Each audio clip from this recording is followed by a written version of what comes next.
नीता सकाळपासून टेन्शनमध्ये घरातील भांडी आपटत होती.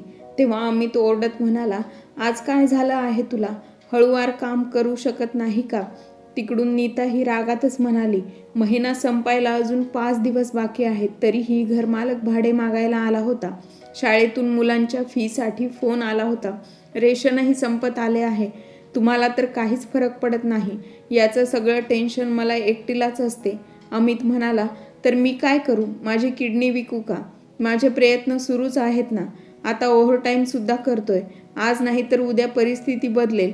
थोडा वेळ तर दे ना. ती म्हणाली, इतकी वर्ष मेहनत करून देखील काय मिळालं आहे तुम्हाला आजपर्यंत? शहरात राहून 10 वर्ष झाली आहेत आपल्याला. जितका पगार नाही त्यापेक्षा तर जास्त खर्च आहेत तुम्हाला. किती वेळा सांगितलं आहे की गावाची जमीन आणि घर विकून त्या पैशांनी आपला एखादा बिझनेस उभा करू आणि स्वतःचं घर बांधून घेऊ, म्हणजे या रोजच्या कटकटीपासून सुटका तरी होईल.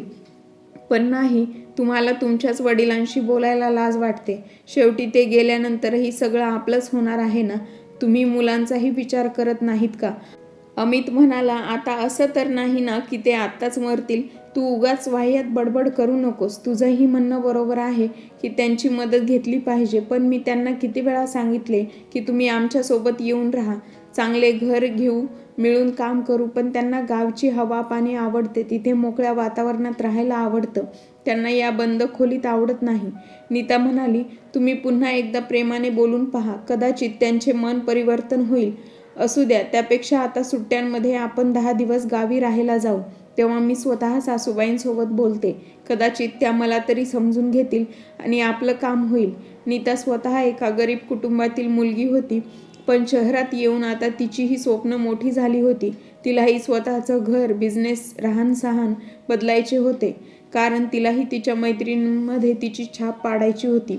तिच्या मैत्रिणी श्रीमंत होत्या आणि ती त्यांच्यात खोटा दिखावा करत होती. एकदा तिच्या मैत्रिणीने तिच्या घरी पार्टीला बोलावले होते. नीताने कसेबसे तिथे जाणे टाळले होते, पण आता तिलाही वाटू लागले होते की माझेही स्वतःचे घर असावे. माझेही घरी पार्टी ठेवून मैत्रिणींना बोलवावं आणि त्यांना दाखवून द्यावं की माझ्याकडेही कसलीही कमी नाही. जे तुमच्याकडे आहे ते माझ्याकडेही आहे. अजून किती दिवस उधारी करून लोकांना दिखावा करायचा? असो. सगळे गावी पोहोचले आणि त्यांनी दरवाजा ठोठावला. विमलाजी यांनी दार उघडलं तर समोर मुलगा, सून आणि नातवाला पाहून खूप खुश झाल्या.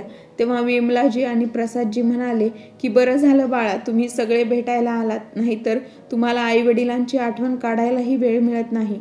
अमित म्हणाला की आठवण तर खूप येते, पण काय करणार? फॅक्टरीमध्ये काम इतकं असतं की सकाळी गेलो की रात्रीच येतो, जेवायलाही वेळ मिळत नाही. आणि नीतालाही घरी खूप काम असतात. घरची कामं, मुलांना सांभाळणे आणि शाळेला सुट्ट्याही कमी असतात. पण यावेळेस सगळं सोडून आम्ही तुम्हाला भेटायला आलो आहोत. विमलाजी म्हणाल्या की बरं झालं तुम्ही आलात. तुम्ही फ्रेश होऊन या, तोपर्यंत मी चहा नाश्ता तयार करून घेऊन येते. सगळ्यांनी चहा नाश्ता केला आणि खोलीत आराम करण्यासाठी निघून गेले. दुसऱ्या दिवशी नीता आणि अमित दोघेही आईवडिलांच्या सेवेत लागले.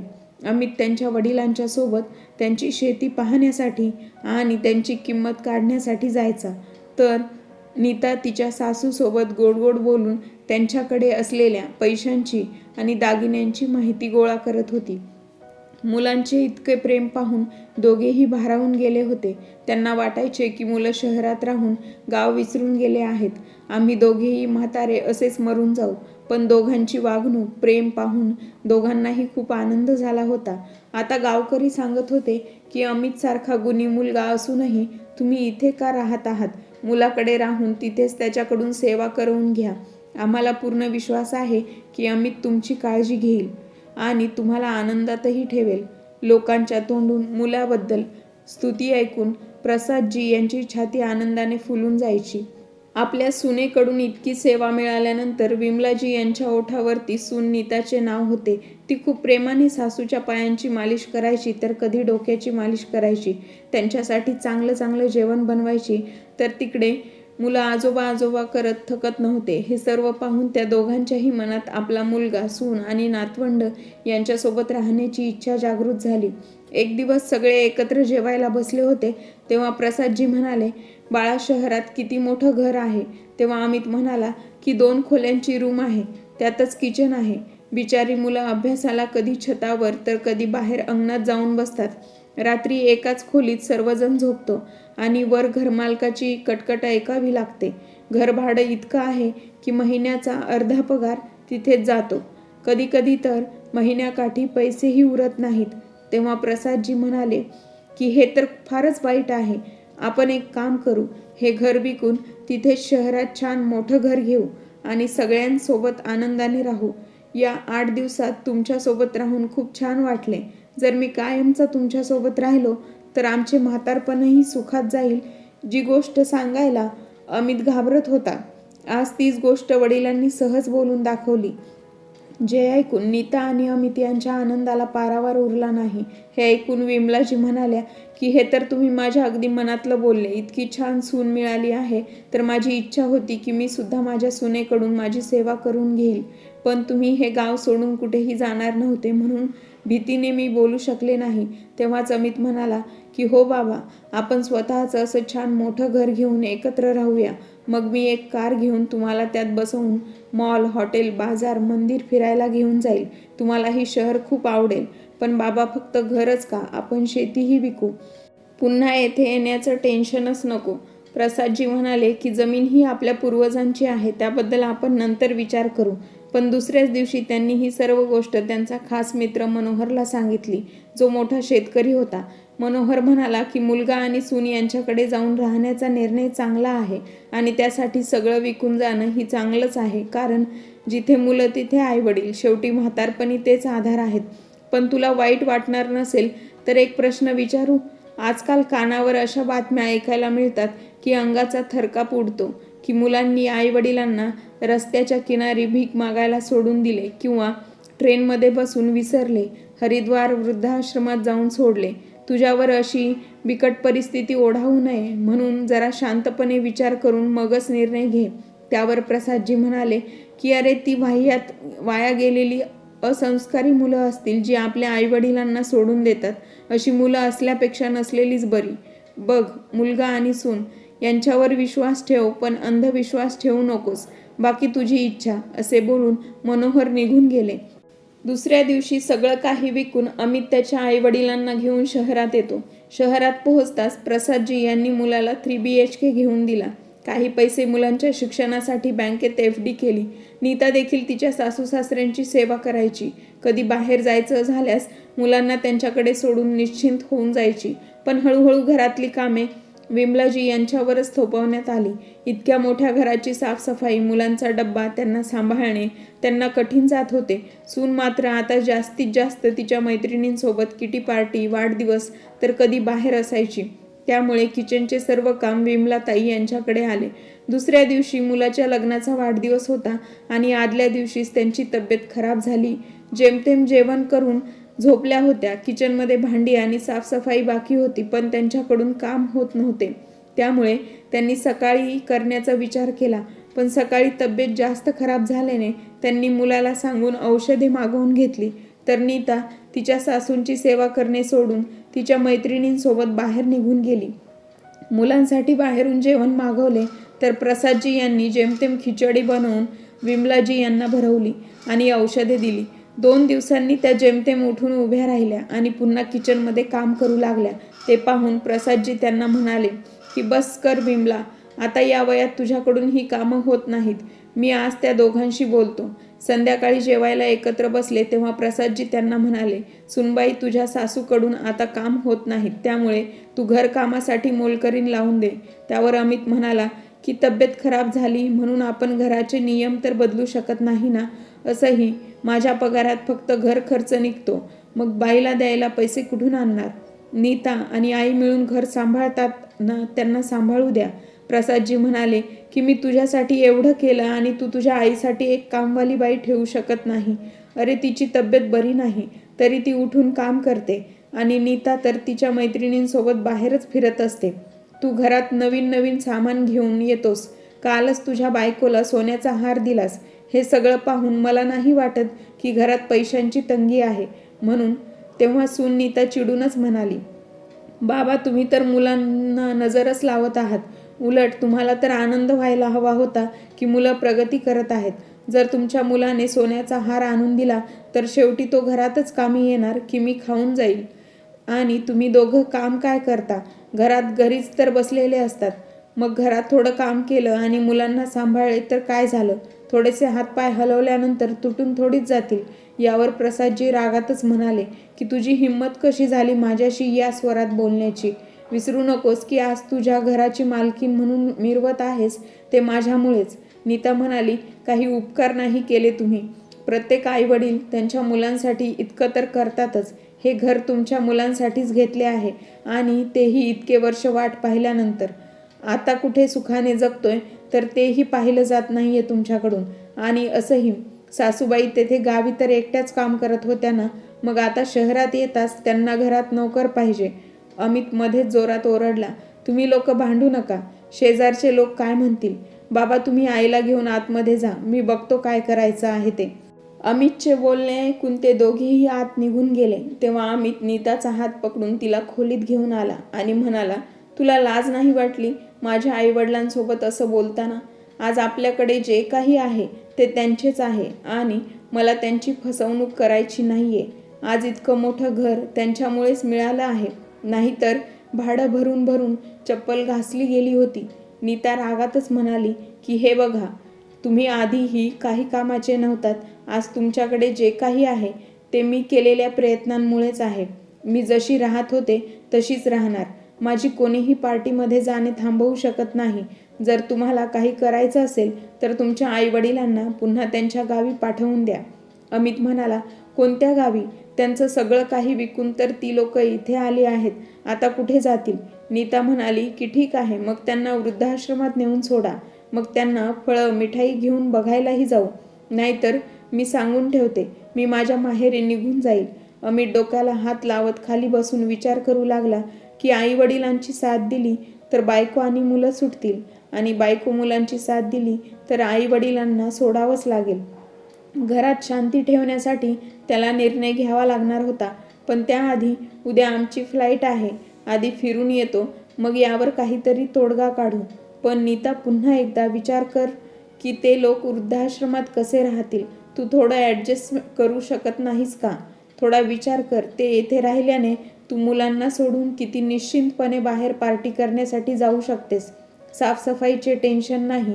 घरी आईच्या हातचे बनवलेले छान छान जेवण तयार मिळते. मुलं शाळेतून आल्यानंतर त्यांना आजी आजोबांचे प्रेम मिळते. शिवाय आपल्याला कुठे बाहेर जायचं असेल तर घराला टाळा लावण्याची गरज भासत नाही. ते दोघं घरी राहिल्याने आपलाच फायदा भरपूर आहे. नीता म्हणाली, अमित तू कितीही खरं बोलत असलास तरी आज ते ज्या पद्धतीने माझ्यासोबत रागाने बोलले त्यानंतर मी त्यांना या घरात क्षणभरही सहन करणार नाही. पण तू म्हणतोयस म्हणून आपण परत घरी येईपर्यंत त्यांना इथे राहण्यास परवानगी देत आहे. पण त्यानंतर ते मला या घरात दिसले नाही पाहिजेत. आणि त्यानंतरही तू मला येथे त्यांच्यासोबत ॲडजस्ट करायला सांगितलेस तर मी त्या क्षणी माझ्या दोन्ही मुलांना घेऊन हे घर सोडून निघून जाईन आणि मी तुमच्या तिघांवर मानहानीची केसही ठोकून देईन. मग कोर्टात फेऱ्या मारत बसा. त्यानंतरही मीच जिंकणार. तेव्हा आयुष्यभर पोटगी द्यावी लागेल आणि मग आयुष्यभर आपल्या म्हाताऱ्या आईवडिलांसोबत राहा. असे बोलून नीता तावातावाने बाहेर निघून गेली. कदाचित अमितच्या मनात अजूनही त्याच्या आईवडिलांबद्दल दया होती, म्हणूनच तो तिला सारखं समजावण्याचा प्रयत्न करत होता. पण कुठेतरी तोही कमजोर पडत होता. कारण प्रश्न मुलांचा होता. काय करावं त्याला समजत नव्हते. विचार केला, आधी शिमला मनाली फिरून येतो, मग थंड डोक्याने विचार करून निर्णय घेतो. असा विचार करत त्याने पॅकिंग करायला सुरुवात केली. दुसऱ्या दिवशी चौघेजण बॅग घेऊन बाहेर निघू लागले. तेव्हा पाठीमागून विमलाजी म्हणाल्या, अरे मुलांनो, मी तुमच्यासाठी छान नाश्ता तयार केला आहे, पण असे अचानक कुठे जात आहात? तेव्हा नीता रागानेच म्हणाली, काय गरज होती पाठीमागून आवाज देण्याची? आणि इतकंच प्रेम होतं तर काल इतका तमाशा करण्याची गरज काय होती? काल तर तुम्ही काम करत असताना बाबांकडून पाहिलं जात नव्हतं आणि आज आमच्यासाठी नाश्ता तयार केला आहे. आमच्यावर इतकी मेहरबानी करण्याची गरज नाही. आणि असंही आयुष्यभर तुमच्या हातचं जेवण खाण्यासाठी उपाशी नाही राहणार. अमित म्हणाला, नीता जरा गप्प बसशील का? आई आम्ही शिमला फिरायला जात आहोत. मुलांनाही सुट्ट्या आहेत. तुम्ही स्वतःची काळजी घ्या. आम्ही निघतो असे म्हणत अमित सगळ्यांना बाहेर घेऊन गेला. पण तेव्हा विमलाजी यांनी पाहिले की अमित काही कामानिमित्त पुन्हा त्याच्या खोलीत आला आहे. त्या धावतच किचनमध्ये गेल्या आणि खाण्यापिण्याचा एक मोठा डब्बा पॅक केला आणि प्रसादजी यांना म्हणाल्या, अहो ऐका ना, ते लोक अजून गेलेले नाहीत. तुम्ही जाऊन हा डब्बा त्यांच्यापर्यंत पोहोचवून द्या. माझे पाय दुखत आहेत, नाहीतर मीच गेले असते. प्रसादजी रागातच म्हणाले, की रुबाब पाहिला का तुझ्या सुनेचा? आपल्या वडिलांसमान सासऱ्यांच्या समोर वर आवाज करून बोलत होती आणि तू म्हणतेस की मी नोकरासारखं तिला डब्बा द्यायला जाऊ. विमलाजी म्हणाल्या, अहो तुम्ही पण ना, हे जरा तुमचा मुलगा बोलला असता तर थोडा विचार करा की ती बिचारी ॲडजस्ट करत आहे. आधी ती एकटीच राहत होती आणि त्यात तुमचेही नाटकं कमी असतात का? बघा, सगळं काही एका बाजूला, पण मी माझ्या नातवंडांना उपाशी पाहू शकत नाही. रागात तिने सकाळी मुलांना दूधही पिऊ दिले नाही. मोठ्यांची शिक्षा बिचाऱ्या माझ्या मुलांना का भोगायची? ते उपाशी राहिलेलं मी सहन करणार नाही. जा आणि जाऊन खाण्याचा डब्बा देऊन या.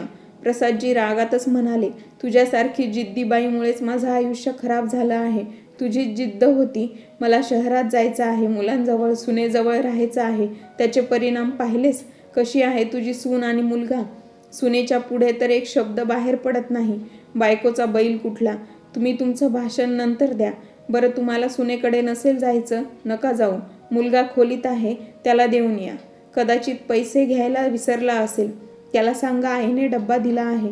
त्यालाही माहीत आहे की मुलं उपाशी आहेत. घेऊन जाईल. जा पटकन, तो निघून जाईल. असे म्हणत विमलाजी यांनी धक्का देत प्रसादजी यांना बाहेर काढले. इच्छा नसतानाही ते मुलांच्या खोलीत पोहोचले तेव्हा त्यांचा अमितचा आवाज ऐकू आला. यार, तू माझा प्रॉब्लेम समजून घे. गोष्ट खूप गंभीर आहे. बायकोला माझ्या आईवडिलांसोबत राहायचे नाही. घरात वाद होतच असतात. कळत नाहीये की मी आता काय करू. काल ती मला हे सुद्धा म्हणाली की शिमल्याहून आल्यानंतर तिने माझ्या आईवडिलांना घरात पाहिलं तर ती घर सोडून निघून जाईल. आता तूच सांग मी काय करू. तेव्हा त्याचा मित्र म्हणाला, अरे यार, हे आजच्या जमान्याचं नाटक आहे. तरुणांना वृद्ध लोकांसोबत राहायचं नसतं. ही कोणतीही मोठी गंभीर समस्या नाही जितकी तू बनवून ठेवली आहेस. त्या लोकांचे जीवन जगून झालं आहे. आता तुम्हाला जगायचं आहे. असे किती दिवस घरात भांडत राहणार? मुलांवर काय परिणाम होईल? माझं ऐक, ही खूप चांगली आयडिया आहे. अमित म्हणाला, खरंच मित्रा, असं होऊ शकतं का? कोणाला वाईट तर वाटणार नाही ना? आणि तिथे खरंच सर्व सुविधा मिळतील ना? मग मित्र अविनाश म्हणाला, त्यांना वाईट का वाटेल? उलट तिथे ती लोक खूप आनंदाने राहतील. आता जा आणि तुझी सुट्टी एन्जॉय कर. एवढी काळजी करू नकोस. मी आहे ना, म्हणून पाहून घेईल. मित्र, तू माझी सर्व काळजी संपवली आहेस. ठीक आहे, शिमल्यावरून येतोच. सर्व सांभाळून घे. होय, मी सर्व काही सांभाळून घेईल. चल, ठेवतो आता. अमित निश्चिंत होऊन खोलीतून बाहेर पडला. बाबा, तुम्ही इथे काय करताय? अमितने विचारले. तेच तर कळत नाही की मी इथे काय करतोय. म्हणजे मला काही समजलं नाही बाबा. तुला समजलं असतं तर आज घरची परिस्थिती वेगळीच असती. पण ही तुझी आई खूप मूर्ख बाई आहे. मुलांच्या मोहापायी आंधळी झाली आहे. सुनेने किती काय काय सुनावले तरीही तिला उपाशी पाहू शकत नाही. आई आहे ना, मुलांच्या मोहापायी आंधळी असते. हसतच टिफिन अमितच्या हातात सोपवला. रस्त्यात खाऊन घ्या. आईने प्रेमाने दिला आहे. कदाचित तुमची भूक मिटेल. तसेही खायला पैसे, घर, जमीन, शेती सगळं काही मिळालं तरी त्यांची भूक काही मिटत नाही. बाबा, हे तुम्ही काय कोड्यात बोलत आहात? मला उशीर होत आहे, मी निघतो आता. असे बोलून अमित निघून गेला. त्याला जाताना पाहून प्रसादजी यांच्या डोळ्यातून अश्रू बाहेर पडू लागले आणि विचार करू लागले की यासाठीच मुलाला जन्म दिला होता का? काय झालं? मुलांची आठवण येत आहे का? जेव्हापासून ते गेले आहेत माझेही मन खूप बेचैन झाले आहे. जेवले असतील की नाही माहीत नाही. आपण त्यांना आनंदाने पाठवायला हवं होतं. असे भांडण करून जाणे योग्य नाही. इतक्या लांब जात आहेत. आपण त्यांना जाताना आशीर्वादही दिला नाही. असो, थोड्या वेळाने फोनवर मुलांशी आणि सुनेशी बोलून घेईल. प्रसादजी रागातच म्हणाले की बस कर आता. तू ज्या मुलांवर तुझे इतके प्रेम उधळत आहेस तीच मुले तुझ्यासोबत काय करणार आहेत माहीत आहे? जर तुला कळले तर तुझ्या पायाखालची जमीनच सरकेल. हे लाड, प्रेम सगळं काही विसरून जाशील. विमलाजी घाबरतच म्हणाल्या, काय झालं आहे तुम्हाला आज? हे तुम्ही काय बोलत आहात? जरा सविस्तर सांगाल का?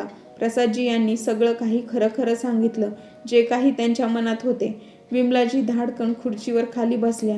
इतकी मोठी फसवणूक आणि तीही आपल्याच मुलाकडून आणि सुनेकडून. हे देवा, हा दिवस दाखवण्याआधी मला या जगातून का नाही घेऊन गेलास?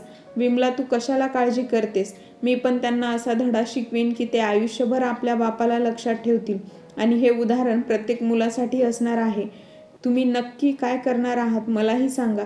तू गप्प बस असे म्हणून प्रसादजी बाहेर निघून गेले. 7 दिवसांची सुट्टी संपून नीता अमित परत येत होते. खरंच अमित यावेळेस खूप मज्जा आली. पहिल्यांदा आपण घरापासून इतक्या दूर तेही निश्चिंत होऊन बाहेर फिरायला गेलो होतो. तिथे जाऊन मन खूप फ्रेश झाले. मुलांनी सुद्धा खूप एन्जॉय केला. हे बघ किती सुंदर फोटो आले आहेत आपले. आता तर घरी जाऊन छान आराम करायचा विचार आहे. नीता आणि अमित दोघेही एकमेकांशी बोलण्यात व्यस्त होते.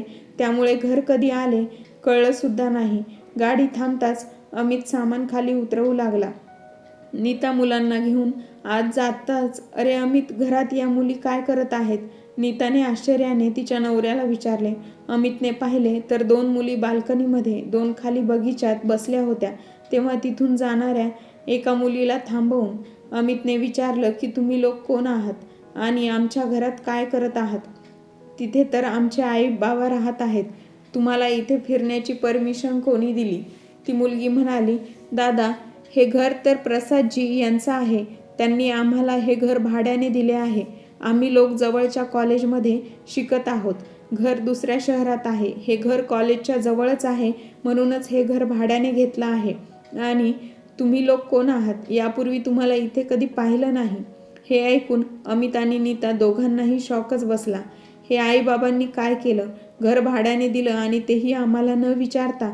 त्यांची एवढी हिंमत. दोघेही रागातच घराच्या आत गेले.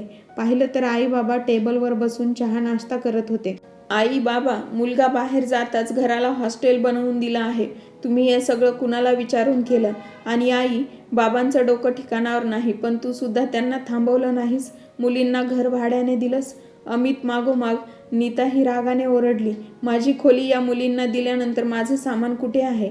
बाबा, घरात छोटी मोठी भांडणं होतच असतात, पण कुणी आपल्या मुलाला इतकं अपमानित करतं का? आता तुम्हीच सांगा की आम्ही लोक कुठे जाणार? आणि दुसरी गोष्ट म्हणजे हे घर तुमच्या मुलाचं आहे. तुम्ही आम्हाला न विचारता हे डिसिजन घेतलातच कसं? प्रसादजी यांनी चहाचा कप टेबलवर ठेवला आणि म्हणाले, कोणतं घर? कुणाचं घर? तुम्ही लोक कोणत्या हक्काबद्दल बोलत आहात?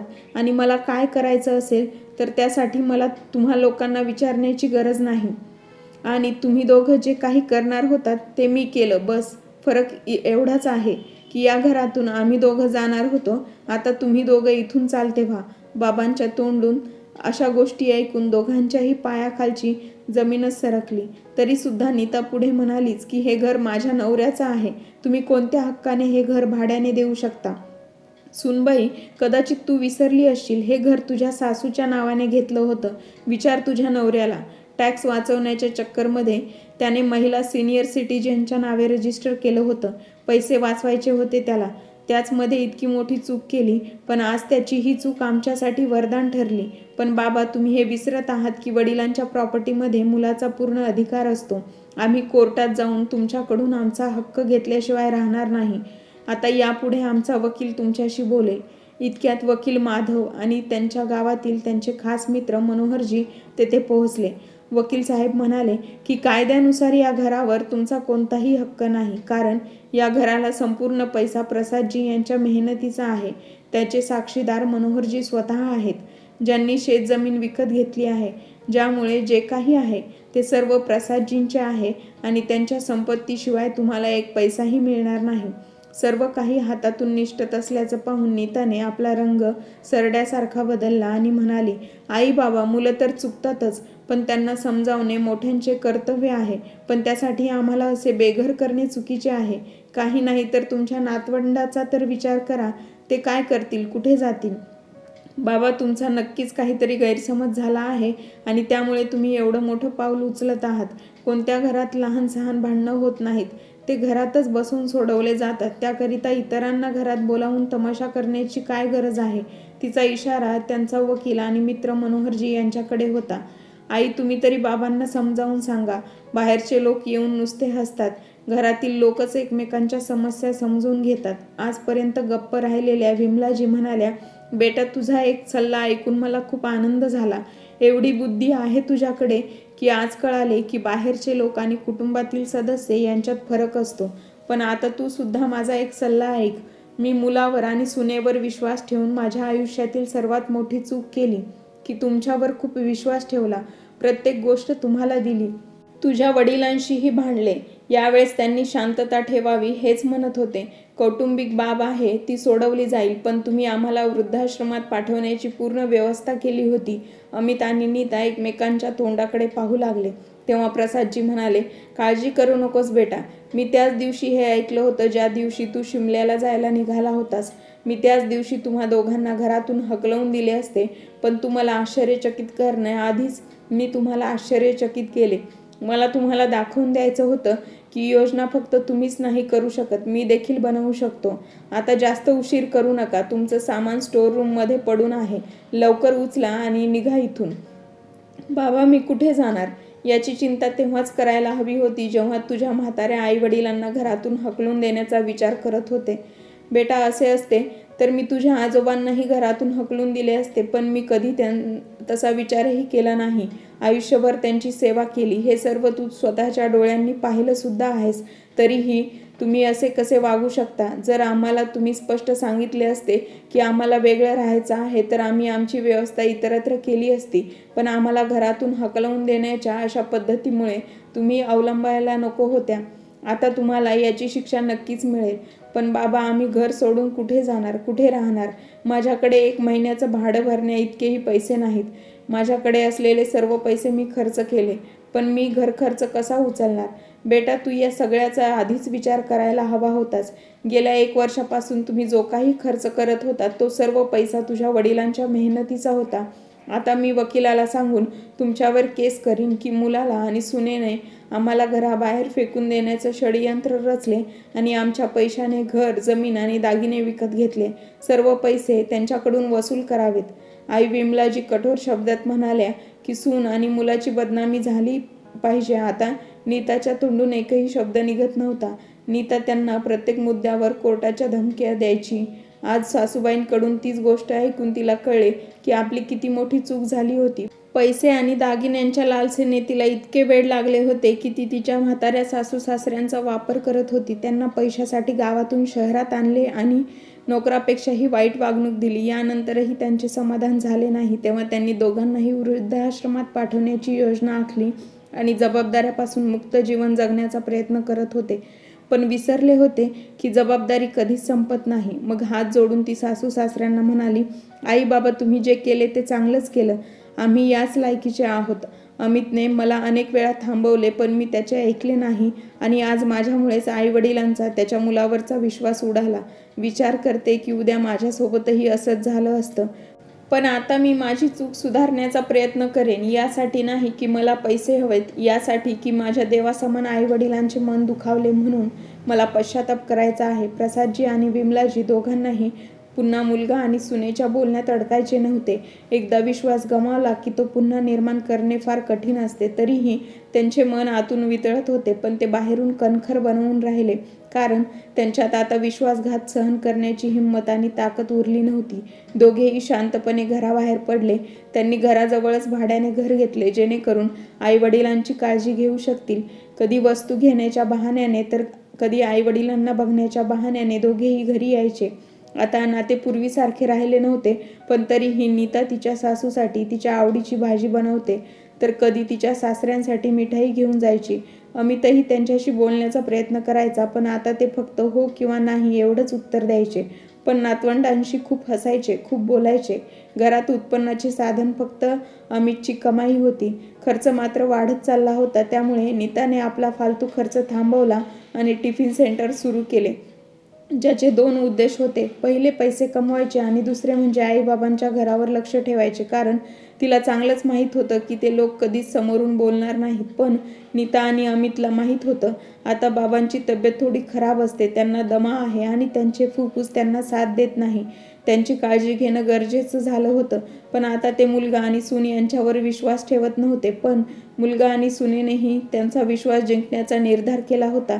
एके दिवशी नीता मुलींना टिफिन देण्यासाठी घरी पोहोचली तेव्हा तिने बाबांना हॉलमध्ये बेशुद्ध पडलेले पाहिले. विमलाजी मागून मंदिरातून आल्या. त्यांना अशा अवस्थेत पाहून विमलाजी जोरजोरात रडू लागल्या. आई, शांत व्हा. असं रडून ओरडून काहीही साध्य होणार नाही. चला, बाबांना उचलून आधी बेडवर झोपवा. खबरदार, जर तू त्यांना स्पर्श जरी केलास तर दूर हो माझ्या नजरेतून. आज तुझ्यामुळेच तुझ्या सासऱ्यांची अशी अवस्था झाली आहे. ना तू आमची अशी फसवणूक केली असतीस, ना आम्ही असे जगलो असतो. गावात चांगलं जीवन जगत होतो, पण कुठून दुर्बुद्धी सुचली आणि तुमच्या जाळ्यात अडकून आपलं सर्व काही विकून इकडे शहरात आलो. त्यानंतर आमच्यासोबत काय काय झालं तुला काय वाटतं? हे जे काही झालं त्याने आम्हाला आनंद झाला. पूर्वी विमलाजी आपल्या सुनेवर जीव ओतायच्या, आज त्याच सुनेला उलटसुलट ऐकवत होत्या. नीताला आतूनही खूप वाईट वाटत होतं की या सगळ्या घटनामागे तीही मुख्य कारण होती. आई, तुम्ही जे काही सांगाल ते मला मान्य आहे. तुम्ही सांगाल तर आजपासून मी तुम्हाला कधी माझं तोंडही दाखवणार नाही. पण सध्या बाबांना डॉक्टरांच्या तपासणीची नितांत गरज आहे. कदाचित त्यांना हृदयविकाराचा झटका आला असेल, म्हणून आधी त्यांना हॉस्पिटलमध्ये घेऊन जाऊ. पण विमलाजी आपल्या पतीची अवस्था पाहून वेड्या झाल्या होत्या आणि नीताच्या एकाही शब्दाचा त्यांच्यावर काहीही परिणाम होत नव्हता. नीताने लगेचच ॲम्ब्युलन्स आणि अमितला फोन केला. अमितला यायला वेळ लागणार होता, मात्र तोपर्यंत रुग्णवाहिकेने बाबांना तातडीने रुग्णालयात नेले. डॉक्टरांशी बोलून उपचार आणि औषधासाठी दवाखान्यात सगळी धावपळ नीता एकटीच करत राहिली. तेव्हा अमितही हॉस्पिटलला पोहोचला. हे सगळं काय झालं नीता? नीता काही बोलणारच त्याआधीच विमलाजी ओरडू लागल्या.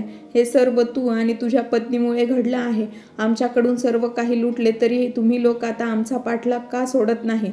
जेव्हा जेव्हा तुम्ही लोक घरात येऊन तुमचा चेहरा दाखवतात तेव्हा तेव्हा तुम्ही केलेली फसवणूक आणि फसवेगिरीची आठवण येते. तुम्ही अजूनही कोणती घाणेरडी चाल तर खेळत नाही ना आमच्यासोबत? नीताने तर काही केलं नाही ना? कारण तू त्यावेळेस घरी एकटीच होतीस. मला माहीत आहे, नक्कीच तू त्यांना काहीतरी बोलली असशील ज्यामुळे त्यांना हृदयविकाराचा झटका आला. नक्कीच तू त्यांच्याकडून पैसे मागितले असशील आणि त्यांनी नकार दिला असेल, बरोबर ना? असंच झालं होतं ना? विमलाजी त्यांच्या सुनेला दोष देत होत्या. तेवढ्यात डॉक्टर आले आणि म्हणाले, आई, हे हॉस्पिटल आहे, इथे मोठ्याने बोलू नका. तुम्हाला भांडायचंच असेल तर बाहेर जा. मग विमलाजी म्हणाल्या की नाही नाही, मी कुठेही जाणार नाही. जर तुम्हाला बाहेर काढायचंच असेल तर या दोघांना बाहेर काढा. निघून जा इथून. मला त्यांचा चेहराही बघायचा नाही. आई, हे तुम्ही काय बोलत आहात? जर तुमच्या सुनेने तिच्या सासऱ्यांना योग्य वेळेस हॉस्पिटलमध्ये पोहोचवले नसते तर प्रसादजींना वाचवणे कठीण झाले असते. घरात कितीही वाद असले तरी आता तरी शांतता राखा. डॉक्टर रागाने बोलले आणि निघून गेले. त्यांचे म्हणणे मान्य करून विमलाजी जरा शांत झाल्या, पण त्यांच्या हृदयात आणि मनात उडणारे प्रश्न ज्वालामुखीसारखे फुटत होते. त्यांची शंकेची सुई नीतावरच अडकली होती की नक्कीच सुनेनेच काहीतरी केलं असेल. विमलाजींच्या बोलण्याने नीता खूप दुखावली गेली होती आणि अमितचा हात धरून म्हणाली, ऐका, मी काहीही चुकीचं केलेलं नाही. मी तिथे फक्त टिफिन द्यायला गेले होते आणि आई बाबांच्या तब्येतीची विचारपूस करायला गेले होते. मी तिथे पोहोचली तेव्हा ते तडफडत होते. मी पाणी आणण्यासाठी स्वयंपाकघरात गेले तोपर्यंत ते बेशुद्ध झाले. मी त्यांना उठवण्याचा खूप प्रयत्न केला. दरम्यान आई आल्या आणि जोरजोरात ओरडून सर्व प्रकारचे आरोप करू लागल्या. आधी ज्या काही चुका केल्या झाल्या त्या चुका आपण सुधारण्यासाठी सर्वतोपरी प्रयत्न करत आहोत. मान्य करते की इतक्या लवकर कोणीही माफ करणार नाही, कारण आपण असं कृत्य केलं होतं. लोभाने आंधळे होऊन आपण आईवडिलांना वृद्धाश्रमात पाठवण्याचा विचार केला, पण माझे विचार इतक्याही खालच्या पातळीवर जाणार नाहीत की मी त्यांना मारण्याचा विचार करेन. मी माझ्या स्वप्नातही असा विचार करू शकत नाही. तुम्ही तुमच्या आईला समजावून सांगा ना. तेव्हा अमितने एक श्वास घेतला आणि म्हणाला, नाही नीता, आता मी काय बोलू? तू जे काही केलं आहेस आई त्याला कधीच माफ करू शकत नाही आणि बाबांना जर काही झालं तर मला नाही वाटत की ती पुन्हा तुझा चेहरा बघणार. तुम्हाला काय वाटतं की हे जे काही झालं ते फक्त माझ्या एकटीच्या लालसेपोटी झालं? तुम्हालाही हे सगळं हवं होतं. त्यांनीही पैसा आणि त्यांच्या मुलासाठी आणि नातवंडासाठी च्या सुखासाठी दिले होते, पण आज संपूर्ण दोष फक्त एका सुनेवर टाकला गेला. मान्य करते की मी माझ्या ऐशोआरामासाठी त्या लोकांचा वापर केला, पण गेल्या 2 वर्षापासून मी त्या चुकांचे प्रायश्चित्त करत आहे. क्षमा करायचं नसेल तर नका करू, पण किमान कुणाला मारण्या इतपत दोष तरी नका देऊ. अमित गप्प झाला, कारण कोण चुकत आहे हे ठरवणारे आपण कोण? वेळेसमोर सगळ्यांनी हार पत्करली होती. अमितने बाबांकडे व्यवसायासाठी किती वेळा पैसे मागितले होते माहीत नाही, पण ते कधीच देण्यास तयार झाले नाहीत. त्यामुळे त्याला छोट्या छोट्या नोकऱ्यांवर उदरनिर्वाह करावा लागत होता आणि मुलांचे संगोपन करणे कठीण झाले होते. हळूहळू सगळ्यांच्या इच्छा वाढू लागल्या आणि अमितला ते पूर्ण करता आल्या नाहीत. त्यालाही कुठेतरी खंत होती. शहरी जीवन जगण्यासाठी पैसा हेच सर्वस्व आहे. तुमच्याकडे पैसे नसतील तर तुम्हाला कोणी विचारत नाही. समाजात प्रभाव मिळवण्यासाठी अधिक नाही तर दाखवण्या इतपत पैसा असणे आवश्यक आहे. फक्त नीताच का, तिलाही छंद होते, चांगले अन्न खावे, चांगले कपडे खरेदी करावेत असे तिलाही वाटत होते. पण नोकरीच्या माध्यमातून हे सर्व करणे शक्य नव्हते. जेव्हा बाबा पैसे देण्यास नकार द्यायचे तेव्हा अमितही मन मारून जगत होता. कुठे ना कुठे बाबाही आजच्या या परिस्थितीला जबाबदार आहेत. जर बाबांनी योग्य वेळीच मुलाला मदत केली असती तर आज ते ज्या परिस्थितीत आहेत त्या परिस्थितीत नसते. आज बाबांचे हातपाय काम करणे बंद झाले तेव्हा त्यांनी ठरवलं की आपण सर्व काही विकून आपल्या मुलासोबत शहरात जाऊन राहू. शेवटी त्यांनाही आराम हवाच होता. जेव्हा त्यांची इच्छा झाली तेव्हा त्यांनी पैसे दिले. आता इतक्या वर्षानंतर जेव्हा माझ्या स्वतःच्या घराची इच्छा पूर्ण करण्याइतपत पैसे मिळाले तेव्हा एन्जॉय करू लागलो. आईवडिलांची प्रत्येक गोष्टीत रोकटोक आवडत नव्हती. रात्रंदिवस एकच टोमणे मारत होते की त्यांनी आमचे पैसे उधळले. अशा गोंधळामुळे इतरांचे सल्ले घेऊ लागलो तेव्हा वाटले की आईबाबांना वृद्धाश्रमात पाठवावे. ते चुकीचे होते, पण दुसरा पर्याय नव्हता. आईबाबांनीही योग्य तेच केले. सून आणि मुलाला धडा शिकवला. पण किती दिवस याच गोष्टींचा आरोप करत राहायचं हेच समजत नव्हतं की यात एकट्या नीताचाच दोष नव्हता. आम्ही दोघंही दोषी होतो. बाबांचीही कुठेतरी चूक होती, पण आपली चूक मान्य करणार तरी कोण? स्वार्थी फक्त सून आणि मुलगाच होता का? यात बाबांचा स्वार्थ नव्हता का? तेवढ्यात एक नर्स बाहेर आली आणि अमितच्या हातात एक फॉर्म धरून निघून गेली. ती म्हणाली, हा फॉर्म भरून जमा करा. प्रसादजी यांच्या हृदयाचे ऑपरेशन करावे लागेल आणि त्यासाठी आता 2 लाख रुपये जमा करावे लागतील. उर्वरित पैसे ऑपरेशन नंतर दिले तरी चालतील. विमलाजींना पैशांबद्दल कळताच त्या थरथर कापू लागल्या आणि म्हणाल्या, मला नाही माहिती यांनी पैसे कुठे ठेवले आहेत. आता एवढे पैसे आपण कुठून आणणार? आणि त्या रडू लागल्या. मग नीता म्हणाली, शांत व्हा आई, मी बघते काय करायचं आहे ते. तू तर गप्पच बस. तुझ्यामुळेच हे सगळं घडलं. आणि तू अजूनही हॉस्पिटलमध्ये काय करत आहेस? चालती हो इथून, आम्हाला तुझी गरज नाही. असे बोलून त्या जोरजोरात रडू लागल्या. वेळेची गरज समजून अमित आणि नीता पैशांची व्यवस्था करायला बाहेर निघाले. काही वेळाने दोघांनी हॉस्पिटलमध्ये पैसे जमा केले. प्रसादजींचे ऑपरेशन व्यवस्थित झाले. 2 दिवसांनी शुद्धीवर आल्यावर त्यांनी पाहिले की विमलाजी त्यांच्याजवळ बसल्या होत्या. सुरुवातीला प्रसादजींना जागे झालेले पाहून त्यांना खूप आनंद झाला. मग त्या म्हणाल्या, तुम्ही ठीक तर आहात ना? डॉक्टर साहेब चांगले आहेत. तुम्हाला काही हवं असेल तर मला सांगा. सुनबाईला बोलाव, प्रसादजींनी दबक्या आवाजात सांगितले. तुम्ही का म्हणून तिचं नाव घेत आहात? आधी तुम्ही बरे व्हा, घरी चला आणि मग जी शिक्षा द्यायची आहे ती आपण तिला देऊ. यावेळी आपण तिला स्पष्टपणे सांगू की आमच्यापासून दूर कुठेतरी निघून जा, म्हणजे जेणेकरून त्यांना पुन्हा आपल्या घरी येता येणार नाही. रागाच्या भरात विमलाजींनी मागील सर्व गोष्टी सांगितल्या. मुलगा आणि सुनेला बोलाव, तरच मी तुला सांगेन मला काय म्हणायचं आहे. नवऱ्याची इच्छा म्हणून विमलाजी बाहेर आल्या आणि त्यांनी आपल्या मुलाला आणि सुनेला आत बोलावले. आत येताच प्रसादजी म्हणाले, विमला, सुनेमुळे मला काहीही झालेलं नव्हतं, तर चक्कर येऊन मी स्वतःच खाली जमिनीवर पडलो होतो. तेव्हा सुनेने मला उठवण्याचा प्रयत्न केला आणि प्यायला पाणी दिले.